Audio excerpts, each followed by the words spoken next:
Hola, ¿qué tal? Bienvenidos al episodio 14 del podcast Preceptos Digitales. Este episodio lo dedicaremos a preguntas y respuestas que me han enviado al correo.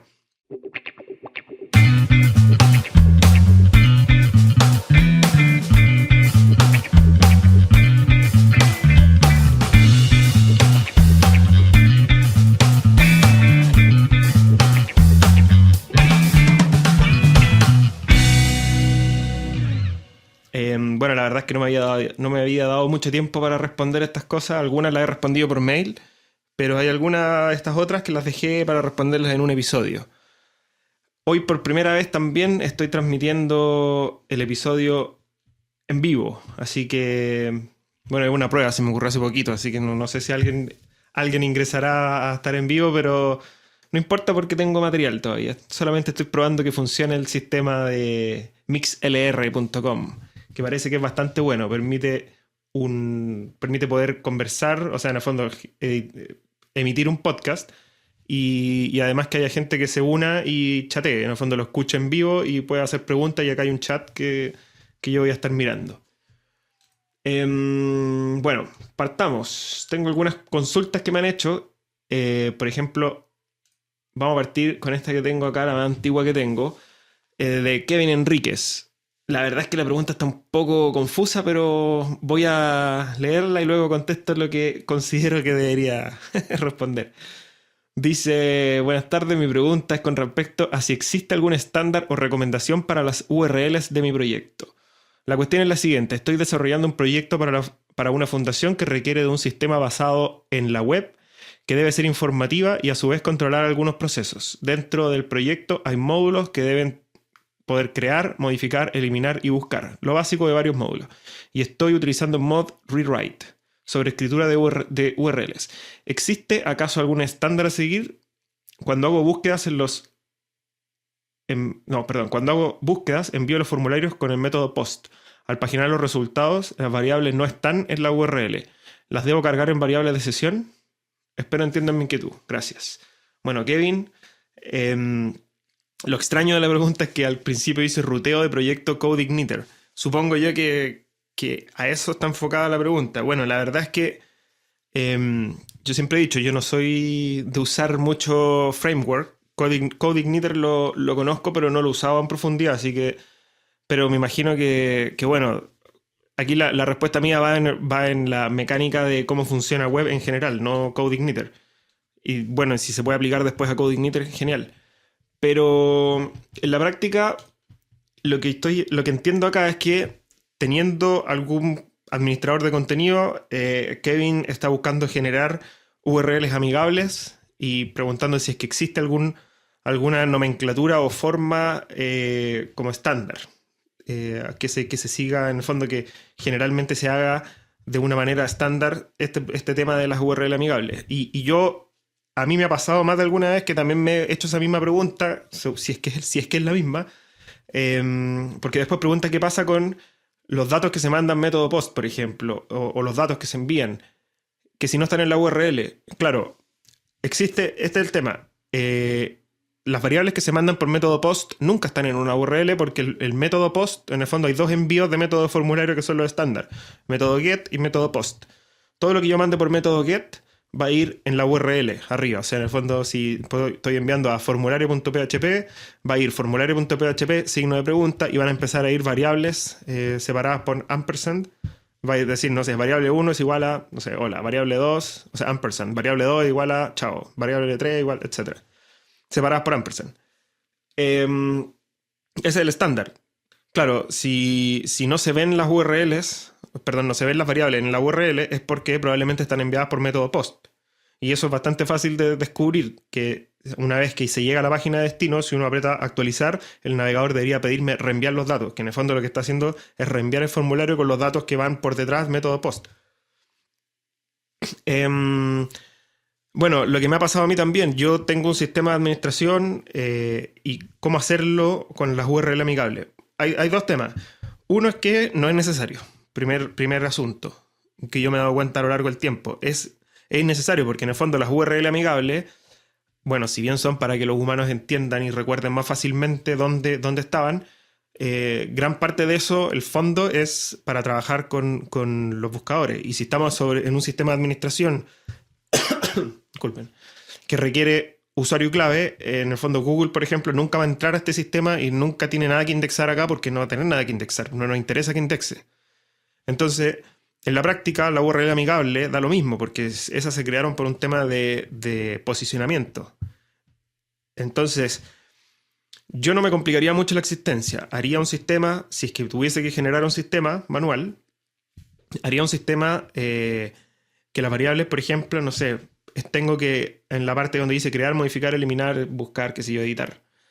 ¿Qué pasa si tengo que editar un dato? Claro, lo envío a la página de editar.php, signo de pregunta, ID igual y le mando el ID. Y ese va a ser el ID que vamos a editar. Entonces, creo que es la manera más simple, no creo que haya que complicarse mucho con eso. Y esa sería mi respuesta. Ahora, respecto al tema de si existe un estándar, yo no he visto que exista un estándar. O sea, en el fondo el estándar lo propone uno y que sea lo más lógico para uno. Por ejemplo, si tengo ya pensando en el front-end, donde sí importa el tema de las URL amigables y tengo un formulario o lo que sea, no sé, tengo una página donde veo los mapas de la ciudad. O sea, en qué ubicaciones están los locales de mi cliente. Entonces, claro, al hacer clic en mapas, obviamente la URL va a decir, no sé, misitio.com/mapas. Y bueno, dentro de esos mapas yo tengo que elegir uno. Ahí, claro, yo podría enviarle signo de pregunta, no sé, el ID o la dirección o algún dato, igual, no sé qué. Bueno, eso no es amigable, no es la URL amigable. Pero claro, tendría que ser /mapas/ no sé, mapa 1 o la dirección, no sé, o la comuna o el país, no sé, Chile. Pensando en que hay distintos... O sea, en el fondo, este estándar se lo da uno porque va a depender del caso a caso. Entonces yo creo que por ahí va el tema. No sé si es algo tan para complicarse tanto, pero lo que sí importa es que si vamos a hacer URLs amigables, las pensemos antes de generarlas para que sea un sistema efectivamente amigable y no un caos. Y también tienen que estar en concordancia con el resto del sitio. O sea, si tal vez tengo un lugar para descargar cosas, yo tengo, claro, /descargas, /formulario 1, /descargas, /formulario 2. Pero después tengo un sistema para hacer preguntas y que diga no sé, preguntas, /pregunta, /pregunta 1. O sea, en el fondo entrando a la pregunta 1. Ahí son dos lógicas distintas. ¿No? Uno debería buscar una nomenclatura como general para el sitio. Y a la larga, esa nomenclatura, si está bien pensada, uno la va a empezar a adoptar y se va a transformar en el estándar que está buscando Kevin. O sea, el estándar lo tienes que generar tú. Ese es mi consejo. Estoy profundizando harto porque no tengo tantas preguntas, pero me interesa también resolver bien los temas y no dejarlos como en el tintero. Pregunta, cuando hago búsquedas, envío los formularios con el método POST. Bueno, si son varios datos los que se van a enviar, sí es bueno enviarlos con método POST. Si no, enviámoslos con método GET, donde la gente vea arriba en la URL lo que está buscando. No hay un por qué no. Finalmente, la diferencia entre el método GET y POST es la cantidad de caracteres y la privacidad, entre comillas, de esos datos, que no se vean y que no se indexen. Pero el método GET acepta, creo que 255 caracteres para poder enviar. Entonces, para un formulario de búsqueda, que generalmente uno busca 20 palabras, 20 letras, perdón, a lo más, yo creo que está bien. Es hacerlos así. Pero claro, acá dice, al paginar los resultados, las variables no están en la URL, las debo descargar en variables de sesión. Bueno, eso creo que es complicarse un poco más. Yo he visto sitios que trabajan con cookies. Entonces, claro, lo que hacen, por ejemplo, dicen voy a seleccionar el menú mis páginas, no sé, y elijo la página 3. Lo que hace el sistema es simplemente reenviar al administrador al módulo que administra páginas, pero setea una cookie antes de enviar y dice cuál es el ID de la página. Eso igual es como un poco más complejo del estándar. El estándar sería mandarle en la URL el ID de la página que quiero editar, pero lo bueno de hacer esto con cookies es que en el fondo, antes de seguir, es la misma lógica que hacerlo con variables de sesión. Son, por decirlo así, las cookies y las variables de sesión para estos efectos cumplen lo mismo, el mismo objetivo. El hecho de hacerlo con cookie o con variable de sesión, al momento de hacer clic, lo que estoy haciendo es setear una variable de sesión oculta o una cookie. Claro que la cookie se puede generar dinámicamente, la variable de sesión es más compleja, pero finalmente redirijo a la página a la que quiero llegar, a la que quiero enviar a la persona para que edite sus páginas, por ejemplo, y por detrás queda la cookie seteada con cuál va a ser el ID. Entonces, claro, no está visible públicamente, pero está en una cookie. Lo bueno de eso es que yo puedo setear las cookies que caduquen, no sé, en un año. Y por lo tanto, la próxima vez que esta persona, aunque se desloguee de la sesión, se salga y se meta la semana siguiente, al momento de hacer clic en mis páginas, él vaya a entrar directo a editar la página que él estaba viendo la última vez. Eso sí es un plus, pero no es algo necesario. Eso hay que definirlo en base a si queremos que pase eso. Por ejemplo, me ha pasado también en algunos sitios. Tengo un buscador, no sé, de personas, por ejemplo. Tengo un montón de personas. Y yo en el buscador tengo 200 personas paginados. No sé, entonces, ¿qué pasa si yo estoy en la página 3? Hago clic en la tercera persona, entro a editar a esa persona, edito sus campos, su nombre, su mail, qué sé yo, guardar, y vuelvo después al listado de usuarios. ¿Cómo hacerlo para que el sistema recuerde que estaba en la página 3? O le mando todas esas variables al momento de hacerle clic en modificar, y la URL va a decir el ID y no sé, y la página donde estaba, qué sé yo, para que después cuando yo apriete un botón cancelar o volver o guardar, siempre vuelva a la tercera página del buscador. De la tercera página que ya estaba paginada. Eso también es un detalle. ¿Cómo hacerlo? Si no quiero que se vean esos datos, podría guardar cookies. Entonces también ahí es una forma de utilizarlo. Bueno, espero que te sirva, Kevin. Yo sé que es un poco tarde, pero estaba guardando preguntas para hacer un episodio con preguntas y respuestas. Así que vamos con otra. Marco Núñez me pregunta... hola, buen día. Hace poco me escribiste en Twitter diciendo que si tenía una pregunta te escribiera. Bueno, da la casualidad de que sí la tengo. Quería saber si conoces algún tutorial o algo donde pueda realizar algo parecido a esto. Y me envía un link de Parallax, efecto Parallax. Bueno, la verdad es que el link que me envió ya no está disponible, así que no lo puede ver. Dice, me parece que no está del todo completo y no deja descargar el código a menos que pague. Bueno, Marco, no dice de dónde es, pero no importa. Eh, Nuevamente parto con lo mismo. No soy amigo de los frameworks, pero en estos casos, por ejemplo, en el caso de los Parallax o en el caso de los Lightbox o en algunos otros casos específicos, creo que sí es bueno utilizar librerías que funcionan. Y funcionan porque en la práctica generalmente son independientes, que no requieren de instalar librerías previas, excepto, no sé, por ejemplo, jQuery o Motools, para el caso de JavaScript. Yo he visto sitios y he visto ejemplos. De hecho, me ha tocado hacer sitios con ese sistema de Parallax. Finalmente, acá a lo que quiero ir es al principio de todo. ¿Qué es Parallax? Parallax es algo así como distintos planos. Es como una especie de 3D, una perspectiva, por decirlo así. Y así partió.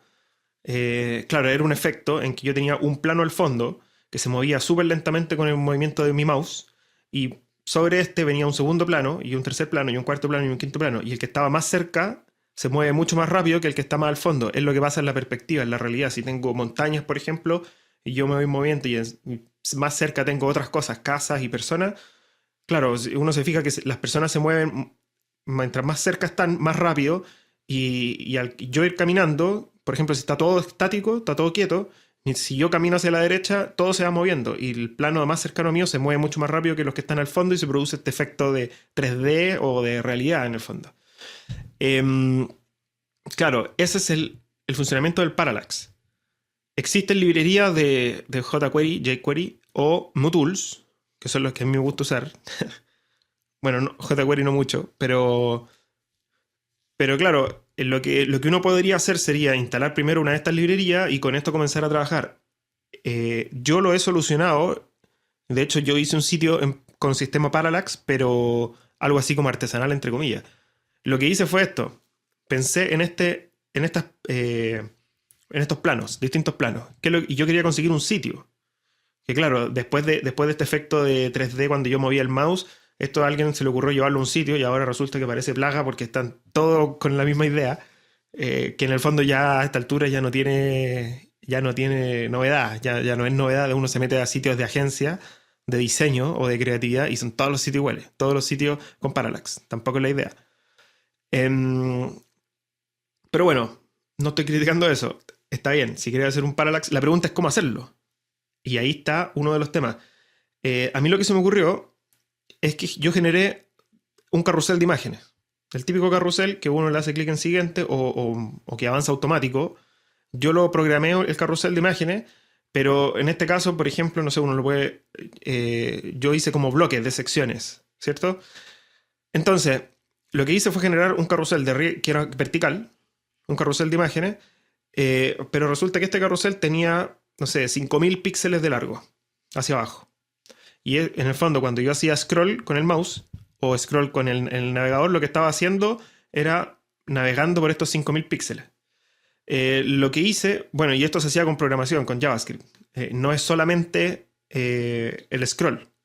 En el fondo, el scroll me sirve para una de las capas que podría ser, por ejemplo, la primera, ¿cierto? Lo que pasaba era que detrás de esta capa, algo así como Position Absolute, en la página, yo tenía el contenido primero y detrás con Position Absolute tenía un carrusel que si la página medía 5000 o ya 2000, este carrusel medía 5000.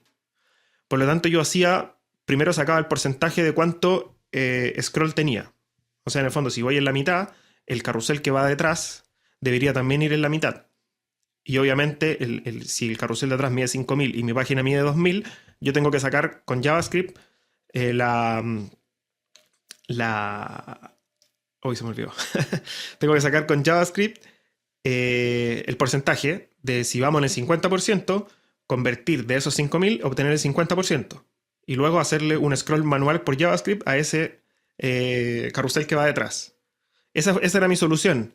Sin ocupar estos sistemas de parallax. Esto en el fondo, insisto, si no tienen mucho dominio de JavaScript, lo más sano es de repente comenzar con una librería. A esta altura insisto, está tan repetido, por decirlo así, todo esto, que ya existen plantillas y uno podría, claro, partir modificando una de esas plantillas, descargarla y modificarla. Existen librerías que hacen esto, así que la práctica es buscar un poco. Pero bueno, yo estoy contando cómo hacerlo si no tuviese acceso a una de estas librerías y quisiera desarrollar uno.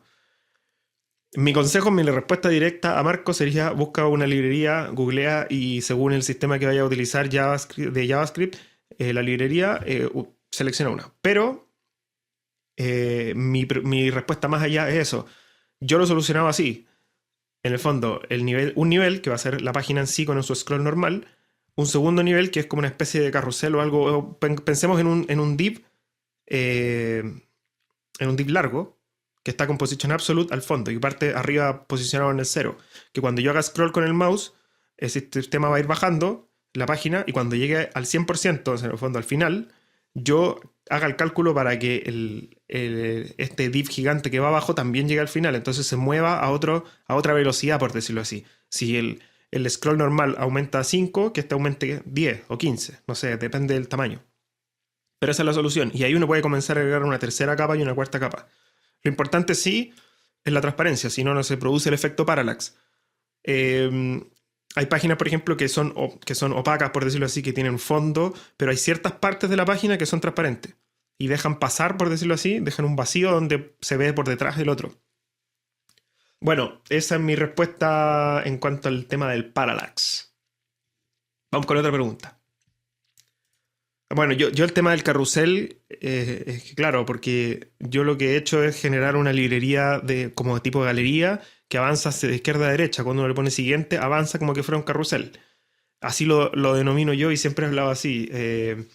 Por eso yo hablo de un carrusel. Yo una vez lo hice con este sistema de librería que había desarrollado ya, de carrusel que avanza automático. Entonces, claro, yo lo que hacía era, no era con scroll, sino que este era otro ejemplo, que era la página, que arriba dice inicio, no sé, pues quiénes somos. Entonces, claro, al uno al hacer clic en quiénes somos, la página se scroll automático. Pero el carrusel que había atrás, yo a cada imagen, entre comillas, de este carrusel, yo le daba cada nivel de profundidad tenía más espacio. Entonces, por ejemplo, la primera foto, que era el carrusel que iba más adelante, tenía, no sé, medía 1000. La segunda medía 3000. La tercera medía 5000. Entonces yo decía al carrusel, anda a la foto siguiente.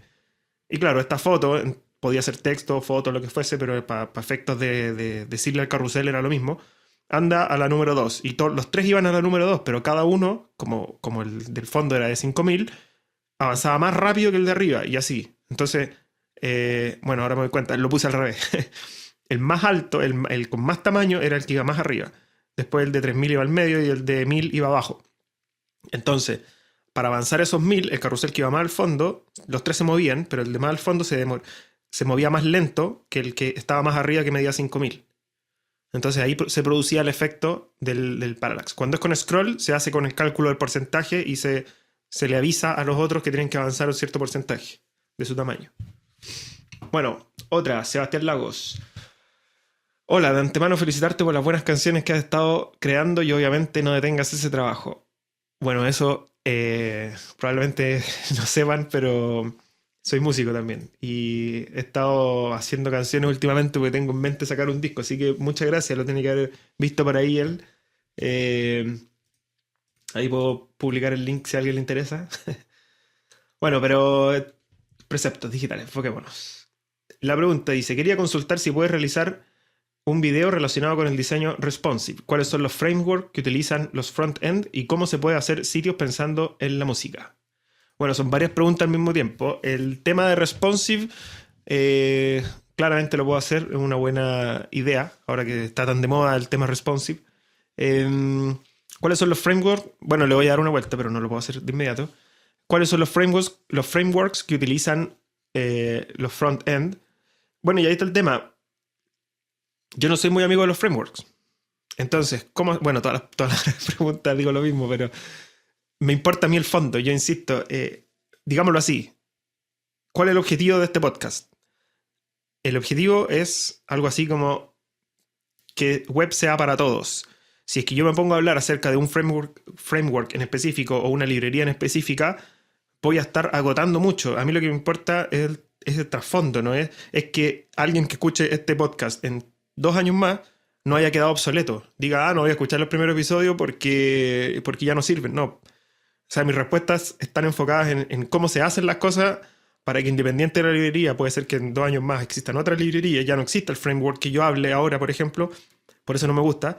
La idea es que se queden con el concepto. Por ejemplo, cuando yo digo generemos un lightbox, claro, ¿cuál es el concepto del lightbox? Es que se carga una foto centrada en la página, se genera un div de fondo que oculta y que tapa todo. ¿Cómo generar eso? Con un botón inactivo que tal vez me bloquee y tenga un Z-index por encima. A eso voy.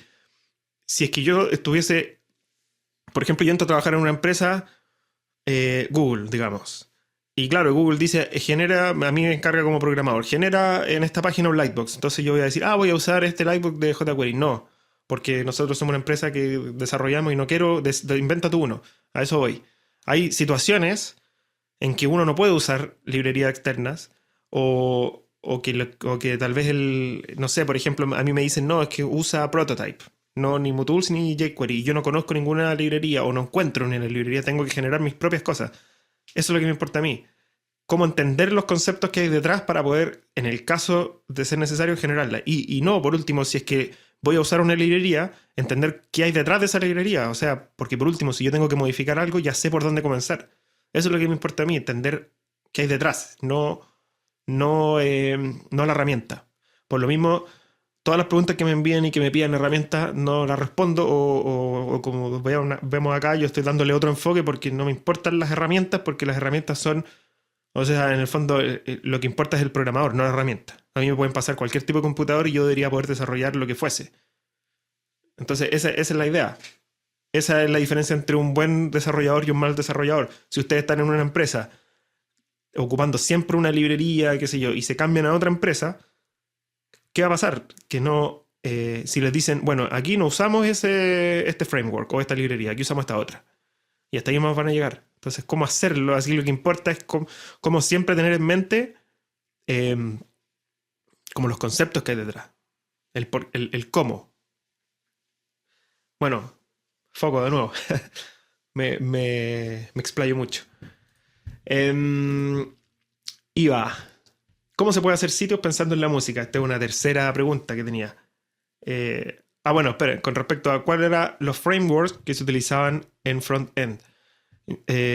Mi respuesta, más que el framework, sería ¿cuál es el concepto del responsive? El responsive finalmente es decir que si yo tengo una pantalla de cualquier tamaño, que mi sitio se adapte. Yo he visto, bueno, y esto la verdad es que es bastante simple, entre comillas, de hacer. Teniendo dos o tres conceptos en mente, no hay mucho que utilizar framework ni nada. Hay que tener en mente ciertos conceptos.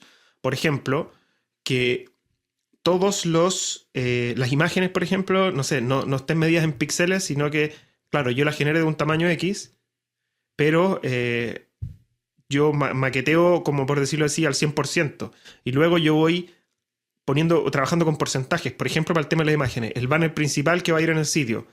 Eh, la idea es que cuando yo empiece a achicar este banner principal, cuando yo achique el sitio, el banner principal también se achique. Y eso se consigue utilizando porcentajes. Entonces, si ya estoy trabajando con un 100%, qué sé yo, cuando achique la página al 50, este banner también se va a achicar al 50. Otra opción, por ejemplo, son con los menús.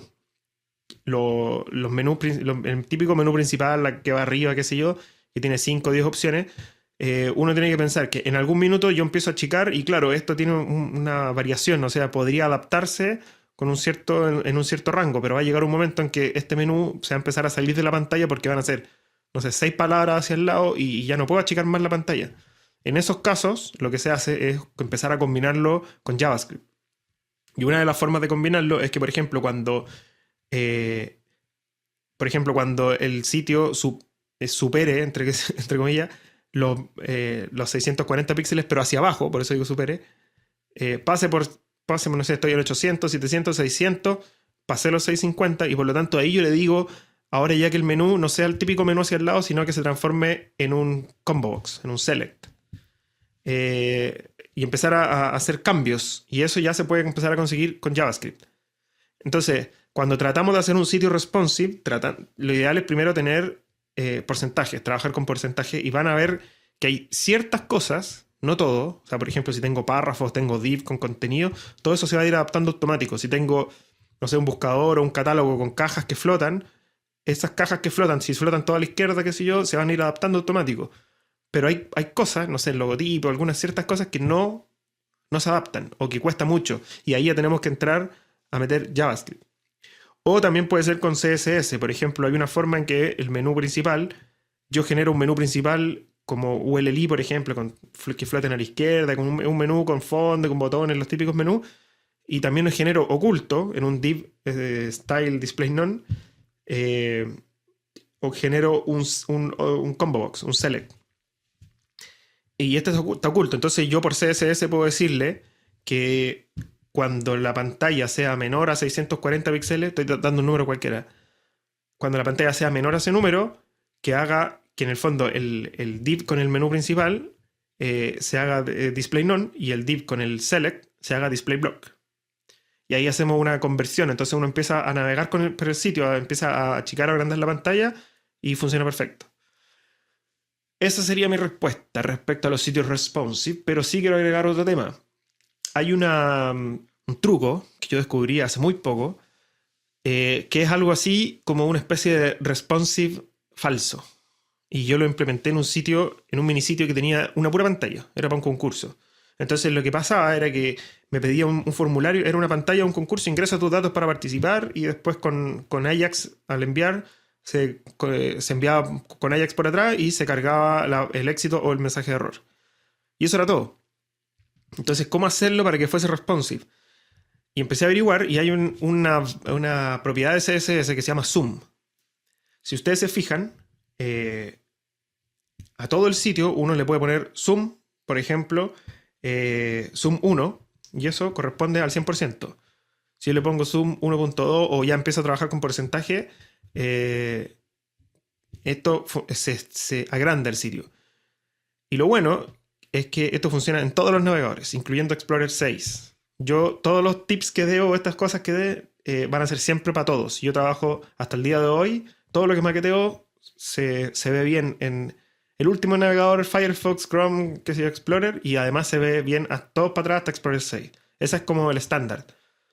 Y hasta que no dejen de usar Explorer 6, que increíblemente lo siguen usando, sobre todo en las empresas más antiguas, por ejemplo, tipo banco, más formales, por decirlo así, siguen usando Explorer 6 y hay que seguir maqueteando. Entonces, claro, yo siempre he dicho, maqueteando, por ejemplo, con Firefox y Explorer 6, que se ve bien en esos dos navegadores, es prácticamente un sitio que se ve en todos. O sea, uno puede revisarlo y hay detalles, tal vez algo con la tipografía, pero se ve prácticamente en todos y se ve bien. Entonces eso, yo después voy a hacer un video tutorial por ahí de este truquito. Y claro, la idea es que yo lo veo en un celular y se ve al 100%. Después lo veo cambio el sentido de la pantalla de vertical a horizontal y se ve bien al 100%. Después lo veo en un navegador de escritorio y se ve 100%. Y lo veo en una pantalla gigante y se ve 100%.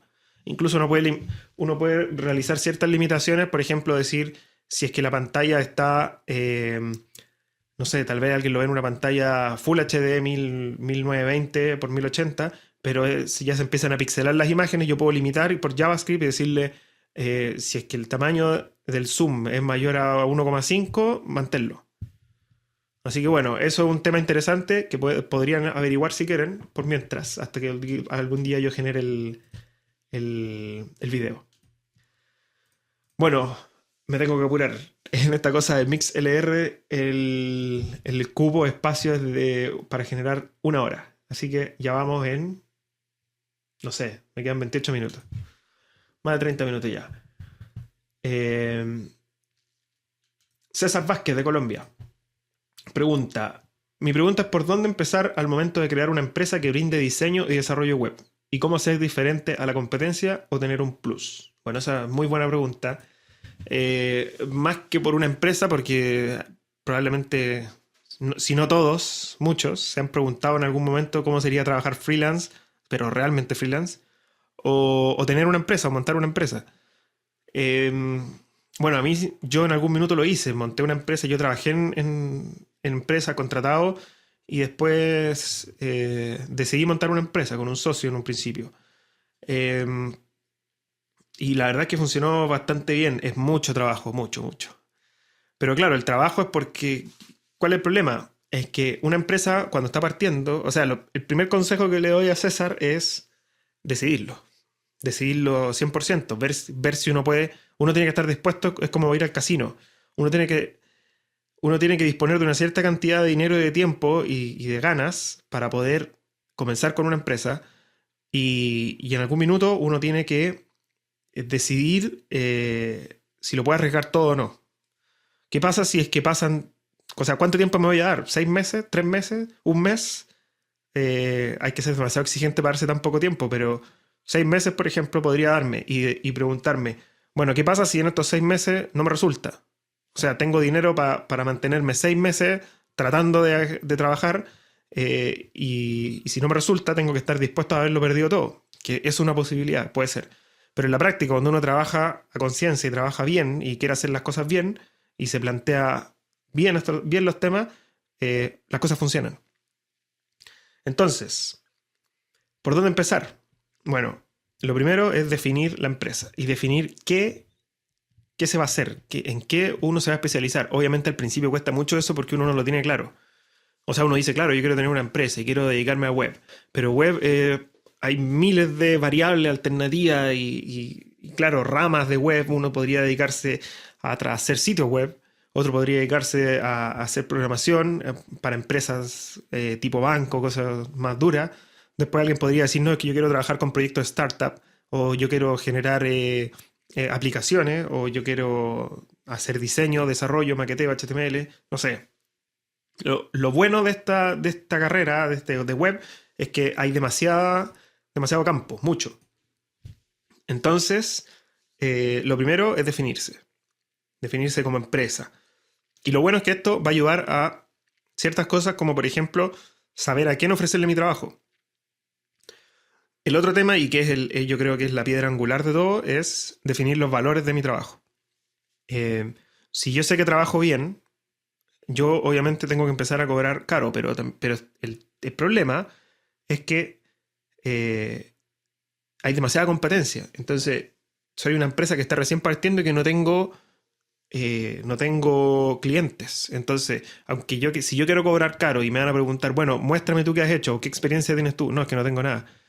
Entonces uno no puede cobrar caro. Entonces, lamentablemente, cuando uno parte con una empresa, tiene que partir de abajo, a menos que uno ya venga con contactos o con clientes, o con un historial detrás que tal vez yo trabajé freelance mucho tiempo, o hice trabajos como parte de mi empresa. Y, y claro, yo puedo ofrecer todo ese trabajo como parte de mi historial. Entonces, hay muchas alternativas. Hay gente que tiene el don del habla y puede vender cosas sin haber hecho nunca nada antes. Entonces, por eso, hay demasiadas aristas y variables.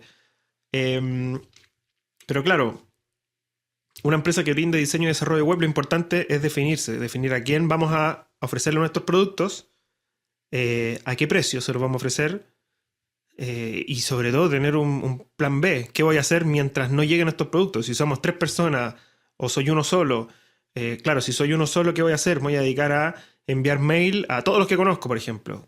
Primero voy a generar, no sé, planes. Voy a generar valores por planes, no sé, tal vez un sitio web con 15 páginas, no sé, por decir cualquier cosa. Vale tanto. O diseño vale tanto. Y en el camino uno se va dando cuenta que van a ir apareciendo cosas y que la gente va a empezar a reconocerlo a uno por ciertas cualidades. De repente, no, sabéis que este tipo me hizo una aplicación para Facebook súper buena. Y de repente no me voy a dar cuenta y van a empezar a llegar más aplicaciones y gente recomendada generalmente por el tema de las aplicaciones. Y, y bueno, tal vez tendré que irme por esa línea. Si veo que soy bueno en eso y qué es lo que puedo ofrecer, vamos por ahí. Entonces, uno se va definiendo en el camino, pero uno tiene que partir con una idea. Y el objetivo aquí es como caballo de feria, como dicen, así con estos, con esa como lentes que le ponen a los lados para que solo miren para adelante. El objetivo no es desviarse, no es tratar de abarcar todo primero que nada, sobre todo cuando uno parte. Es decir, de aquí a 6 meses tengo que tener por lo menos 3 clientes fijos, no sé, o tal vez yo no quiero trabajar con clientes fijos, quiero hacer proyectos. Entonces, ¿dónde promocionarme? ¿Dónde publicitarme? Tal vez hacerle proyectos a personas, no sé, con pocos recursos, porque no sé, tengo ahorros y yo sé que puedo mantenerme, pero eso me va a permitir conseguir trabajo fácil, y hacerme como todo un historial por detrás donde ya después yo poder ofrecer trabajo 100% pagado, no sé cómo explicarlo. Hay que, hay que tener un plan y hay que definirse, eso es lo más importante. Ahora la pregunta es, ¿cómo ser diferente a la competencia o tener un plus? Bueno, ahí está el tema. Ese plus o esa diferencia de la competencia te la va a ir dando el tiempo y tu experiencia finalmente. Hay, no sé, por ejemplo, cuando yo quiero contratar una empresa de programación, yo digo, bueno, pienso al tiro en esta empresa o en esta otra, porque ellos son buenos en eso. Y la gente se va quedando con esa impresión. Ellos son expertos en. Ahí está el tema de cómo diferenciarme. Yo tal vez puedo meterme en un nicho que ya existe, que ya esté completamente tomado por muchas empresas. No sé, hacer aplicaciones de Facebook. Hay miles de empresas, todas hacen aplicaciones de Facebook. Pero, ¿cuál es el foco mío? ¿Cuál es el objetivo como empresa? Que yo quiero ser el mejor, o quiero ser el más barato, o quiero ser el más exclusivo, o quiero ser, no sé, ¿qué quiero ser? Insisto, definirse. Y de ahí al definirse uno, va a estar, el tema se va a empezar a dar solo el cómo me diferencio de la competencia. En la práctica, uno debería poderse responder ciertas preguntas. Por ejemplo, si yo fuese el cliente, yo podría, en el fondo, ¿qué pasa si yo le ofrezco un trabajo a un cliente y el cliente me dice, ¿por qué te tengo que elegir a ti y no a otra empresa? Yo, como dueño de la empresa, o freelance, o quien fuese, debería tener en mente una respuesta para eso. Eso es definirse. En el fondo, cuando me digan, ¿por qué yo te debería contratar a ti? Tú le vas a decir, porque soy el más barato. No soy el mejor, pero soy el más barato. Hay clientes que buscan eso. La idea, yo no estoy a favor de esto, pero, o sea, en el fondo de venderse barato. Pero claro, tal vez no soy bueno, pero soy barato. Y tal vez uno le dice, yo estoy partiendo, te puedo cobrar más barato y eso me va a dar opción de mí de aprender. Pero yo soy una persona súper aplicada que el trabajo te lo voy a entregar muy bien terminado. Aunque me cueste estar 15 noches despierto.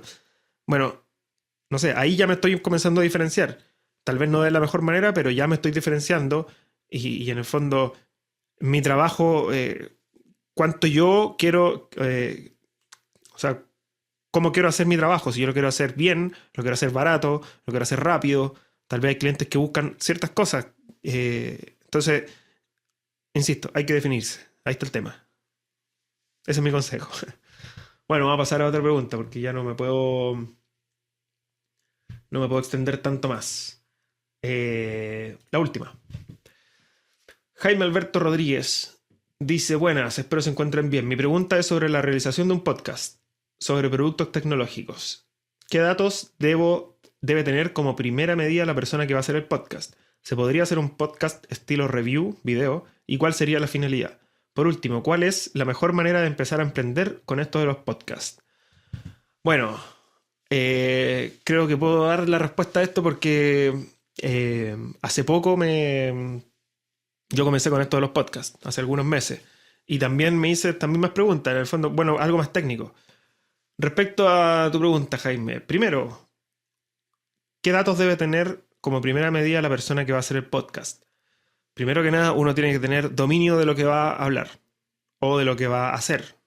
El podcast, hay videocast también, que es lo que me pregunta en la segunda línea. ¿Se podría hacer un podcast estilo review, video? ¿Y cuál sería la finalidad? Bueno, en estas dos preguntas creo que debo dar la misma respuesta que en el tema de la empresa. Defínete. ¿Por qué la gente te va a seguir tu podcast y no otro? ¿De qué vas a hablar tú? ¿Vas a ser súper específico o vas a hablar de temas misceláneos o vas a hablar de hardware o de software? Claro, el tema de los reviews es súper efectivo, es súper bueno. Por ejemplo, a mí me pasa, no sé, ya había hablado de que yo toco música, entonces de repente yo quiero, no sé, tal vez quisiera comprarme una interfaz de sonido nueva o unos audífonos. Y claro, siempre hay, cuando uno ve reviews, uno empieza a entender cómo funcionan y qué opina la gente de eso. Así que la verdad es que si el foco tuyo es ese, genial. Y en este caso estamos hablando de software probablemente, productos tecnológicos, dice. eh, Aunque puede ser cualquier cosa, la verdad, no sé, un iPhone. Bueno, insisto, pensando en software, si es que lo que pasa es que hay demasiado campo de información y todo en el área tecnológica. Entonces, por ejemplo, yo todos los días escucho programas nuevos o librerías nuevas y claro, alguien que haga reviews, por ejemplo, de librerías nuevas o de cómo son las diferentes librerías, no sé, de JavaScript, digas por decir cualquier cosa. Claro, al finalmente esos reviews, entre comillas, son súper útiles porque la única opción que tendría yo si no sería entrar a utilizarla y eso requiere mucho tiempo y empezar una por una a usarlas. Cosa de que después de mucho tiempo yo me haga un mapa mental de cómo funcionan y una idea de cuál prefiero. El objetivo de los reviews en este caso es ahorrarme todo ese trabajo y que me digan, mira, esta hace esto y sirve para esto. Y acá hay un ejemplo práctico de cómo se usa. Este es otro y este es otro. Y claro, tal vez en una tarde yo ya puedo entender cómo funcionan las distintas librerías o los distintos programas que me permiten hacer ciertas cosas. O distintas aplicaciones y tal vez no tengo que bajarlas, ni comprarlas, ni registrarme, ni nada de eso. Pero insisto, va a depender del foco que tú le des y tú tienes que definir el contenido de tu podcast y tiene que ser algo obviamente que tú manejes. O si no, comenzar de a poco a manejarlo en el camino, pero algo que tienes que tener una base. Porque si no, en el fondo la gente no va a confiar en que la información que le va a dar tú va a ser buena y por lo tanto va a ser mucho más difícil el proceso. Por último, ¿cuál es la mejor manera de empezar a emprender con esto de los podcasts? Bueno,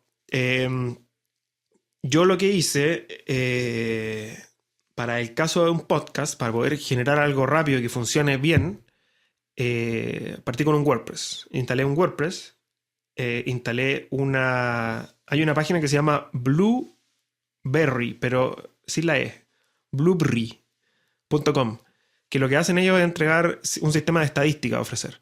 Y también un sistema de almacenaje. Bueno, yo ocupo el de estadísticas para poder saber cuánta gente visita el podcast y todo esto. Pero lo bueno, y el por qué lo ocupo, es porque ellos generaron un plugin de WordPress que lo que hace es que genera todo el sistema de estadística y todo el sistema integrado con RSS para poder publicarlo en iTunes. Lo hacen todo ellos, lo hacen todo solo, el plugin. Entonces, claro, uno instala WordPress, uno instala este plugin y ya tiene todo listo. Después tendrá que instalar algunos plugins de seguridad o ciertas cosas que podrían verlo en el video que yo publiqué, pasando el dato. Pero bueno, con eso uno ya tiene una base. Lo que hay que hacer es comenzar a grabar los podcasts o videocast.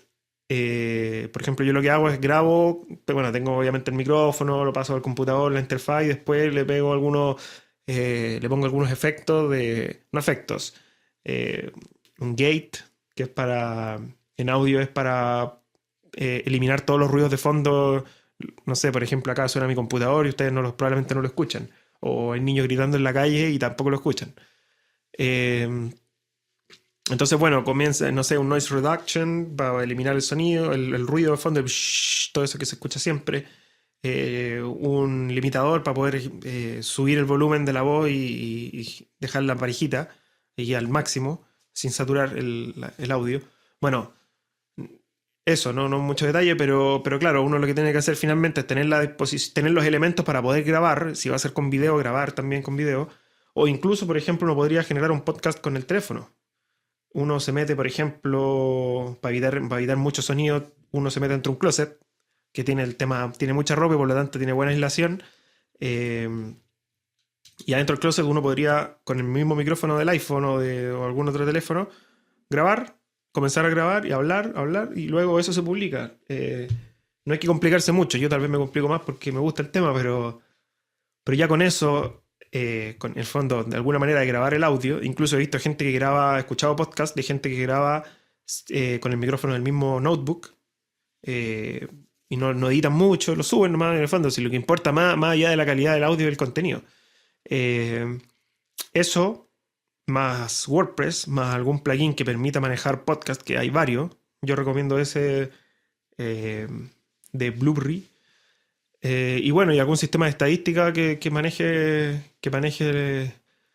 permita en el fondo saber cuánta gente está escuchando, porque tal vez uno está haciendo podcast y no sirve para nada. Con eso ya está. Con eso ya uno puede comenzar y la cosa es decidirse a hacerlo y querer hacerlo y hacerlo bien nomás. Así que bueno, eso. He terminado mi serie de preguntas. Como siempre los dejo invitados para hacer más consultas y obviamente, insisto, no me gusta mucho el tema de los frameworks porque no es el foco de esto. El foco mío no es que el podcast quede obsoleto con las nuevas versiones de software ni nada, sino que saber más el fondo, cómo solucionar, y también me sirve a mí para darle vuelta de repente, cómo solucionar ciertas problemáticas. Por eso yo hice un episodio, por ejemplo, cómo solucionar tiendas online, cómo solucionar, no sé, tal vez temas de seguridad, que son como cosas técnicas, pero finalmente el video técnico lo hice más al final, que es para que se entienda más en la práctica lo que yo hablaba. Eh, Cómo trabajar en equipo, por ejemplo. Son temáticas que no quedan obsoletas, y eso es el objetivo mío. Eh, bueno, eso es. Lamentablemente no apareció nadie en el chat. Bueno, me imagino que, bueno, acá es domingo en la noche. Claro, todos están haciendo sus cosas, pero da lo mismo. Por lo menos sé que funciona, que era el objetivo mío. Y eso. Nos vemos en un próximo episodio. Que estén bien.